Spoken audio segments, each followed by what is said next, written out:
Hello everybody, and welcome to Let's Play Ultima 1, The First Age of Darkness. This is the PC version of the game from the Ultima collection. It's actually a remake of the original Ultima 1, which was made in 1980 for the Apple II computer system, along with others like Commodore 64, Atari 8-bit, and there you go.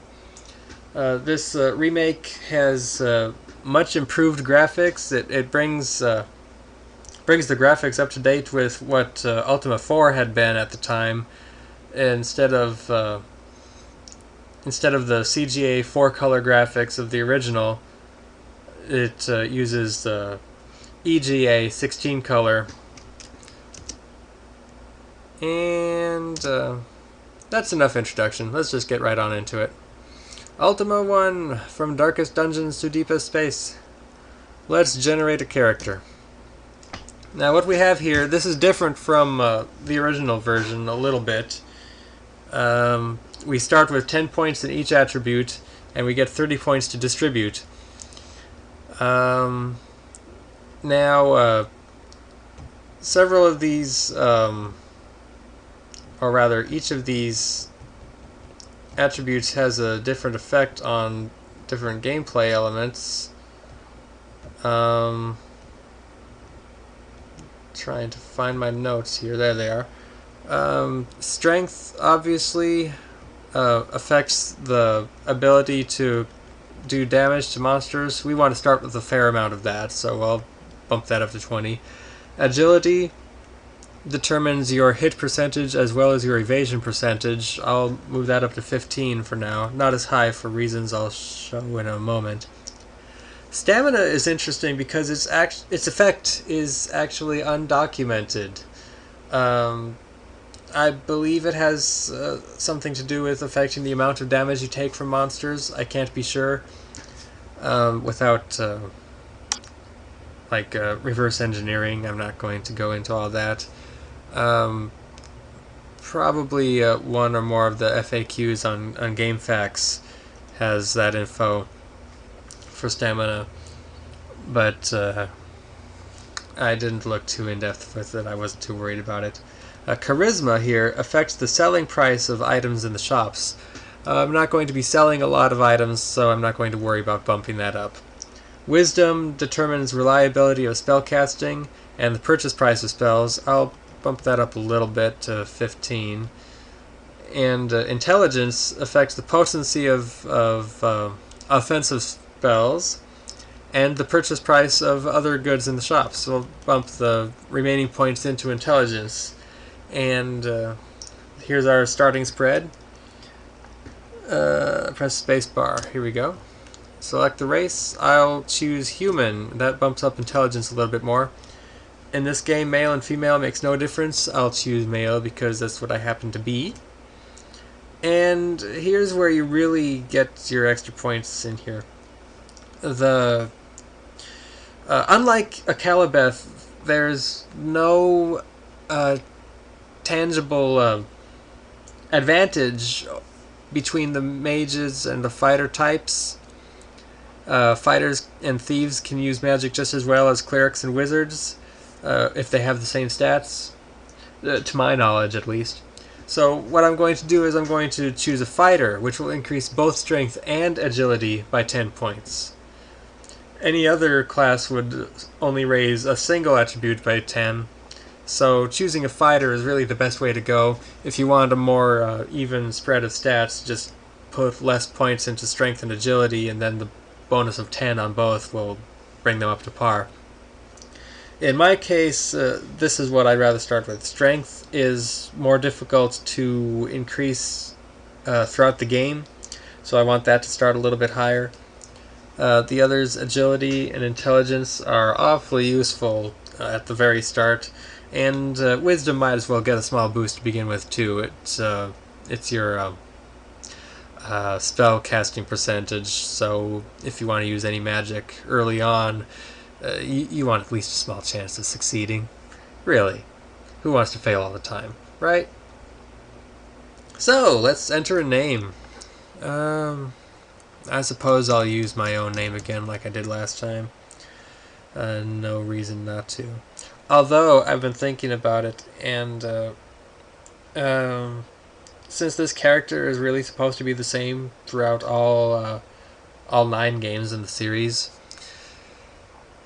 the avatar in the later games where you can't really, well, you really can't, you don't have very many options for appearance in any of them. But in the later games, he really doesn't remind me of me at all. But that's another story. Let's save this character. Pew! And now this is a little bit misleading. Continue previous game? We haven't started yet. Oh my. Alright, let's get right into it. I should mention, I'll press Z first to just go into stats and pause the game. Player Jason, level 1 male human fighter. Alright. So, let's begin. We start the game with a modicum of hit points and food. That's actually a pretty good amount to start with, more than you get in Ultima 2. A little bit of money, 0 experience, and leather armor and 2 daggers. Interesting. Alright, in the item list up above, it says gold crowns 1. That's just a way of saying that the 100th digit in your money is 1. It's a kind of a weird way of breaking it down. But it's there. Now, what was I going to say on this screen? I don't remember. Oh yes, I am playing this game in a DOSBox window, and in order to get somewhat authentic sound effects and speed out of it, I compared the sound to the Apple version, and I've decided to run the DOSBox at 466 cycles. So things may look a little bit slow, but really it's not very slow at all. It's manageable. Alright, first things first, let's go over controls. Z obviously goes to the stats screen. Most of the game is controlled with the cursor keys for movement, like so. East, or I mean west, haha. West, west, north, west, west, west, west, west. I'm going to stop right here and start pressing keys in alphabetical order. A is for attack, and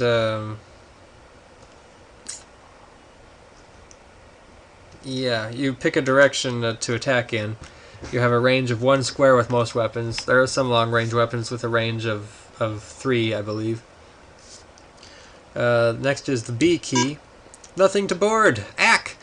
If I have a horse or a vehicle of any kind, B will board that vehicle, and that's how you get around. There's the C button here. Ah! Cast prayer. Normally you would ready a magic spell and use the C button to cast it. I'll get to ready later. There's the D button, which is drop. I didn't actually drop anything, did I? No, good. Alright, I was expecting it to give some sort of prompt. Oh, I suppose dropping refers to weapons or items that you own which are unequipped. So since I have no unequipped weapons or items, weapons or armor, it doesn't know what to ask me to drop. I seem to be wasting a little bit of food here, but that's alright. I'll probably end up talking for the next 5 minutes and won't save the game. Anyway, moving right along. The E key goes for enter. If I were standing on a cave or a town or castle, I would enter it, like so. Pew! And this is the city of Britain. This is what towns look like. I'm just going to step back outside for a moment. There's the F key, which is fire. If we were on a ship, this would fire our weapons.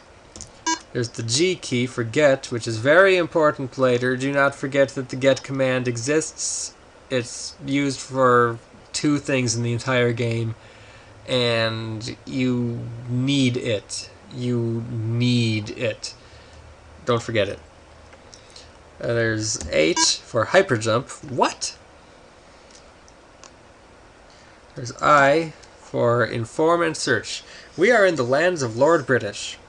If I were standing here, they would tell me I'm standing on the city of Britain, or Britian. Oops. Here's the castle of Lord British. If I were standing on a cave, it would give me the name of the cave. When you're in a cave, you can use the I key to search the walls for secret doors. Unlike a Calibeth, you don't just walk through the walls and hope there's a door there. You actually look for a door and see what you find. So, H-I-J. Let's try J. Nothing for J. The K key is K-limb. No, it's climb. In the dungeons, you climb ladders with the K key. In this version, there is no command for L. However, in the other original versions, the L key would set your lag time. If I would sit here standing around long enough, eventually the game would move on without me and give all of the monsters an extra turn, or simply consume food. If I press L to choose a lag time, I could choose a higher amount of time, and it would take longer before I'd lose a turn, basically. Since I'm not on that version, there is no L key. I can't lose turns to the pass to time. So, forget everything I've said about the key L. There's nothing for M. Oops, that was not N.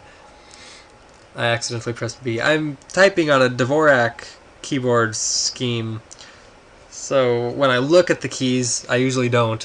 When I look at the keys, I sometimes get confused. I accidentally pressed B, which looks like N. And all of that is totally irrelevant. Excuse me as I babble. As I said, there's nothing for the M key. For N, we have noise off. But we like noise, so let's turn the noise back on. Alright. L-M-N-O. Open. If you are journeying in the dungeons and you see a coffin, it's basically the same as the treasure chest, and you press the O key to open it. For P, there is no P. For Q, there is quit. I do not want to do that because it will save the game, so I'll skip that for now. If I press the R button, I can choose between W, A, or S to ready a weapon, armor, or spell. Let's just ready a spell. I don't have any spells, so the default is prayer. That's just what happens when you cast a spell and you don't have anything. No effect! Okay, Q, R, S. The S key, steal. Oh, here comes a monster.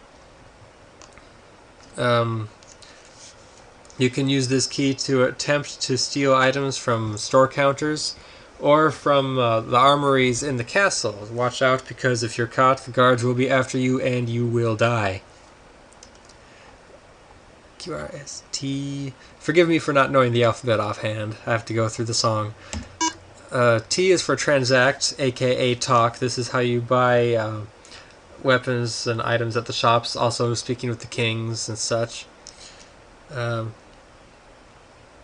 U, unlock, that's for treasure chests in dungeons. There's a different command between coffins and treasure chests. V, view, does nothing here, but it's obviously a command. Let's save that for later. And let's get away from that thief. V, W is nothing. X is exit. That's for unboarding craft. Y does nothing, and Z obviously is stats. And the space key will pass a turn. If you want other people around you like this to move, say let's pass.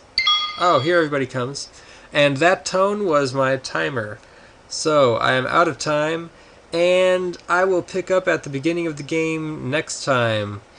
Thank you for listening to me ramble about the controls, and I'll see you later. Bye-bye.